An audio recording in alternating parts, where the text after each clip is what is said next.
Welcome to Answers Unleashed. It's a talk show to help you reshape your brain with science and faith to find the answers in front of you. Now, at the beginning of the year, 2017, I actually created my new life coaching seminars, and it's the Brainpower Unleashing System.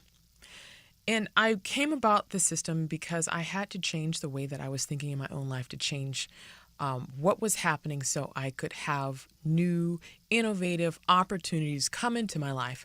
And as I was doing this and as I was working on myself and changing the way that I was thinking about myself and my own situations, I realized I had to write this down. So that's what I started doing. I started writing it down, and I'm including it in my upcoming book, Answers Unleashed, the same title as our show here. So you'll be able to get more detail of this process, not only on the AnswersUnleashed.com website, but also in the Answers Unleashed book that is coming out in August. And what I found is that there is a way to unleash your brain power. We do not know how powerful our brains are unless we know how it can be used. See, the issue is that there's so many of us if you can think about it like this, we have like a Maserati in our garage, and we do not know how to drive the Maserati at all. And some of us have Lamborghinis. We have a Lamborghini in our garage, and we do not know how to shift it up and down and make sure to drive it as powerful as it can be, because we have never been taught how to drive such a miraculously expensive piece of machinery. Well, our brains are the exact same way. We've never been taught how to unleash its power because we've never been shown how to drive it. Well, today we're going to unleash our brain power through 5 steps. And through this process of unleashing our brain power, we're going to learn how to literally transform your life. And this is the life coaching sessions in which I'm very thankful to have been on TV just this year on KTLA Channel 5 News over here in Los Angeles. I was very thankful to be able to share the content of the basis of this information in the Huffington Post. And so I'm going to share this with you here today. But it's so fascinating because I had to change the way that I was thinking. A couple years ago, when I did the TED Talk, reshaping your or reprogramming your brain to overcome fear, I didn't have the full picture. Before, when I was doing the TED Talk, I was looking at the situation as we only had to overcome fear. And once we overcome fear, well, everything unlocks. Well, that is partially true. We have to understand what our brain does to begin with. Fear is just a little piece of the puzzle. Once you remove fear, that's just a step in the process of truly unleashing your brain power. And whatever you want to do, whether you want to have a relationship with a person that you care about, whether you want to start a company, whether you want to change the dynamics of the relationships of the people in your family, whether you want to build a health in your body and become stronger again, all this requires you to use your brain. Your brain is the one thing that changes your entire identity. And it's based on how you see yourself. And it's a process to do this. So in my Huffington Post article, I talk about the Tria brain. And this is the basis of this unleashing system.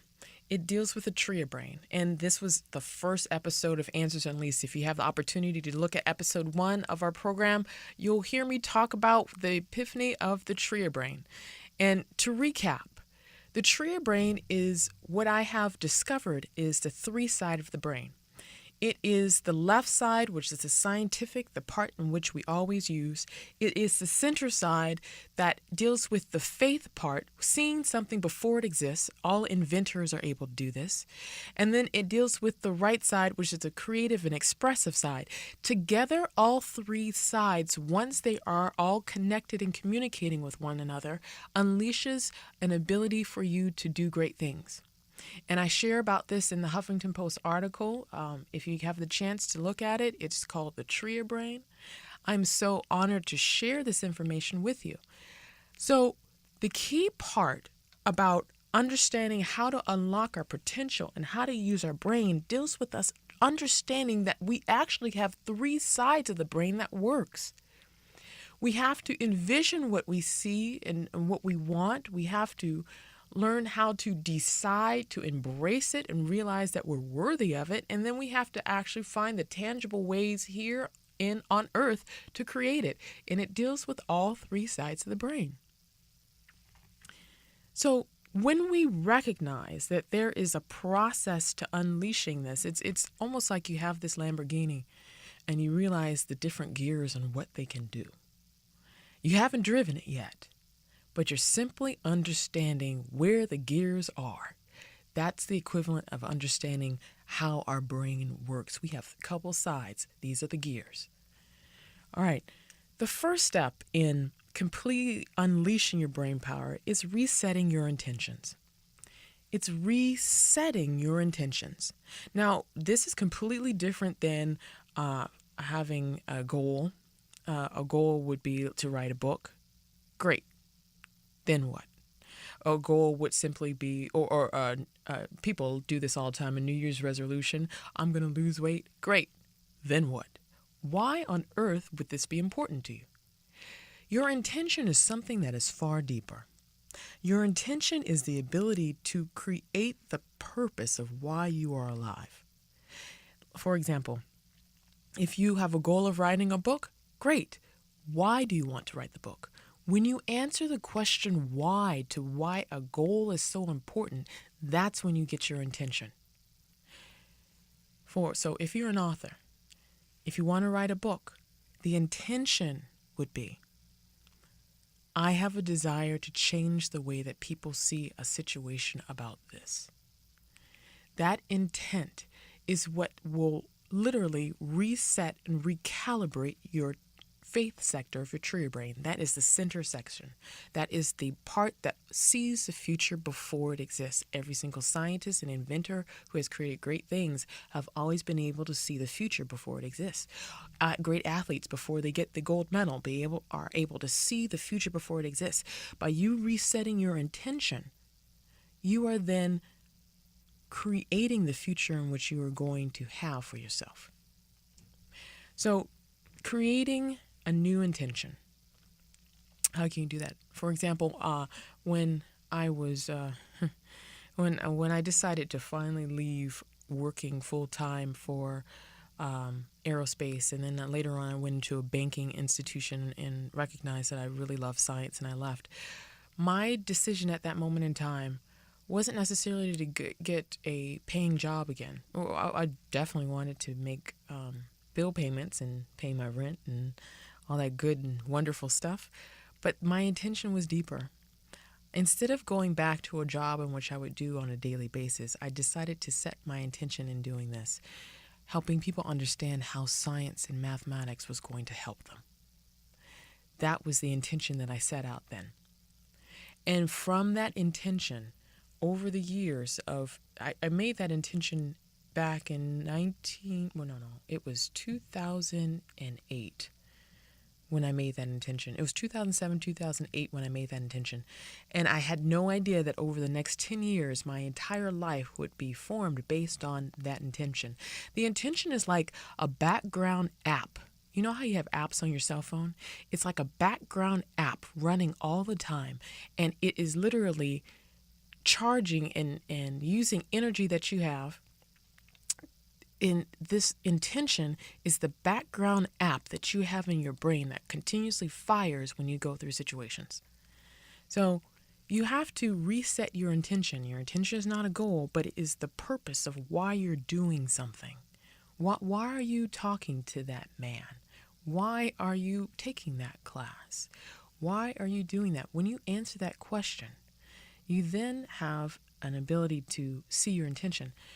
By understanding what your intention is, you continuously recreate the opportunities that will be attracting to you.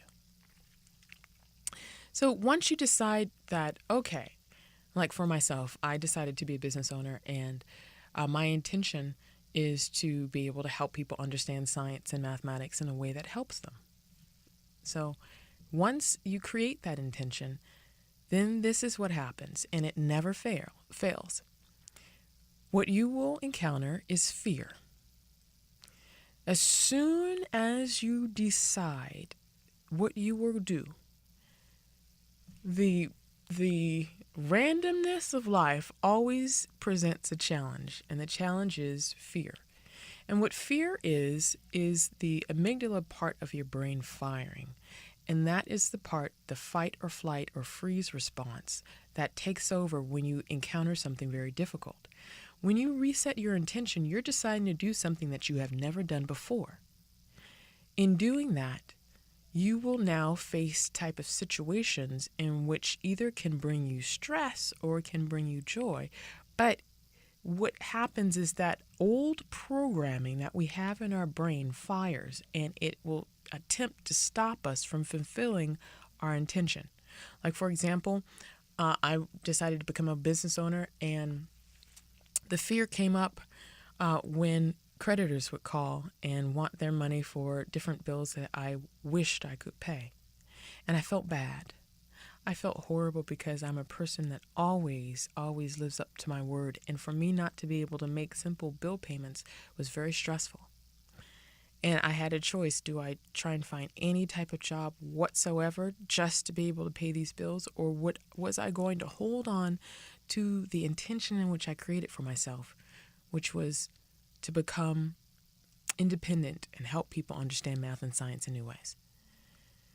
So the fear almost crippled me. And it almost crippled me until I started writing it down. And when I wrote it down, that's actually what came about my book, Mathophobia. Mathophobia, I identified the types of fear that we have. We have 4 different categories that we usually fall into. We're either Quincy the quitter, we quit before we try. We are Donna the overdoer. We will try and overdo, and we'll just become obsessive about succeeding, and we end up failing because we're obsessed over about the wrong thing. We become Samuel the struggler. We think that someone is always supposed to help us and we can't do it on our own. Or we become Crystal the criticizer. We will criticize everybody for not being able to allow us to know what is going on. We criticize. And so when we have these type of fears, it manifests in all the different ways in our life. And this fear literally stops the brain from completely connecting. It actually, what I call its brain brink. This is what I call it. It is when the left side, the right side, and the center side stop talking to one another. And this fear side, this fear that happens in the amygdala part of the brain, actually stops the brain from communicating. And the frontal brain lobes are altered as a result. The frontal brain lobes stop from finding you solutions. So once you identify how to remove your fear, and well, we first say to identify what your fear is, you actually have to remove it. You literally have to decide that the fear is no longer going to allow its false being to change your behavior. Years ago when I was going through a really tough time and I wanted to pay my bills and I couldn't, every single time the phone would ring for a bill to be paid, my fear response was to immediately get online and try and find jobs in which I could apply to. And that was probably the worst type of reaction.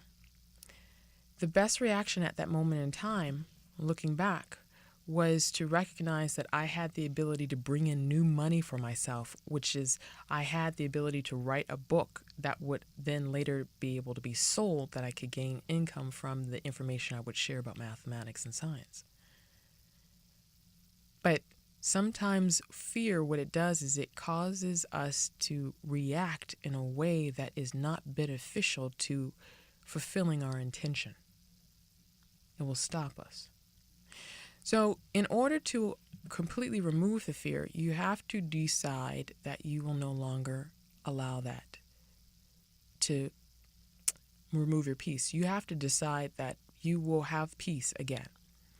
And so once you remove your fear, there's different ways to do it.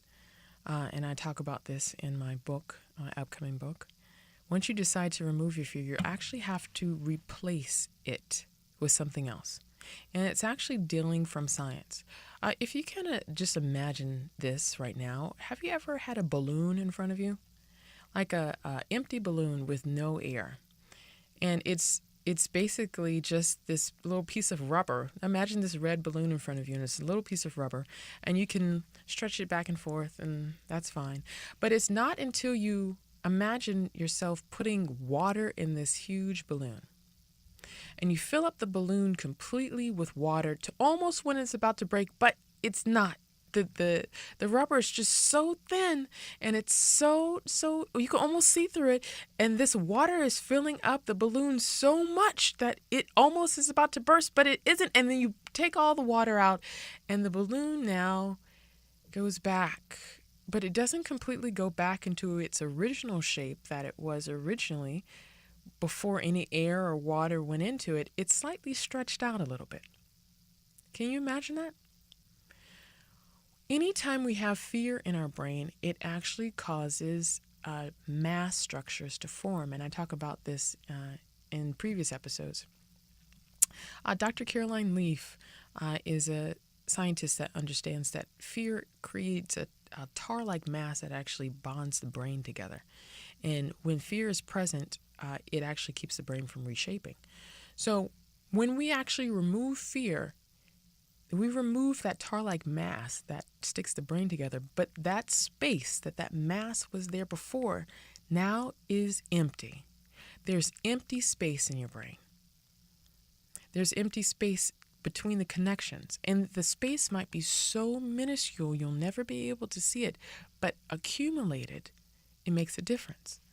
So if you can imagine this balloon that you filled up with water, that you completely took the water out of, it now has new capacity.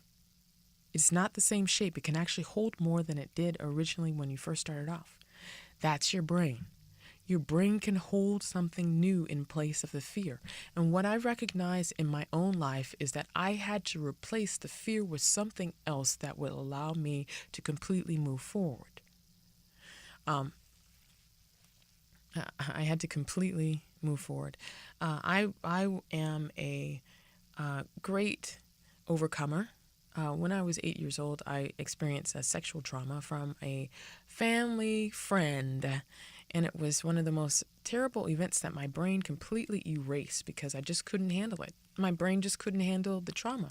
And it wasn't until like 30 years later that when I was laying down on the physical rehab table, did everything come back to me. And it came back to me as a fact, and a couple of days later, it came back as an emotion. My brain was processing it at different levels. It was processing it as a fact, then it processed it as emotion.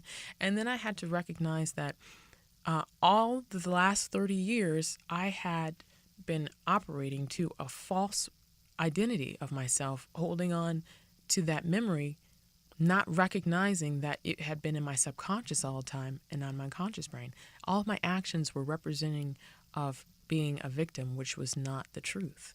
So I had to literally go inside of my thoughts and change my thoughts around to allow myself to see that I was a victorious person. I was a person who could always take care of myself.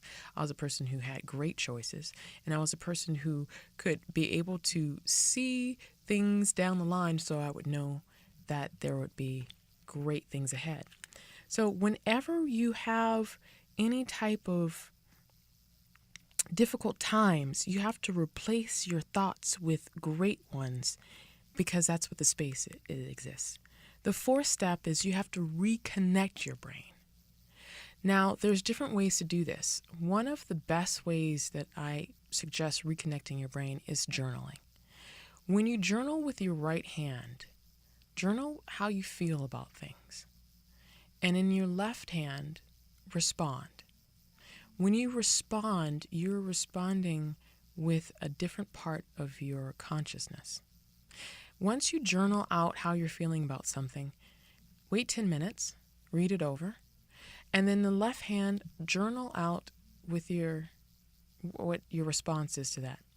Your response by you writing with different hands is actually merging your brain together. And there's different tips for you to do this. When we understand that we can merge our brain together, that's when the last step happens. That's when we unleash our brain power. We unleash our brain power when we understand what our intention is, when we remove our fear. We replace our fear with new thoughts, and we take actions to actually reconnect our brain. And there's really cool different things that we can do to connect our brain, and I actually have videos about that coming up. We then finally take the last step, was we will unleash our brain power. But when we unleash our brain power, we will be tested. So any type of test that you will come through in your life or experience, it is actually a great thing. What it's doing is actually making your brain become stronger so you can actually unleash the type of power that exists from it.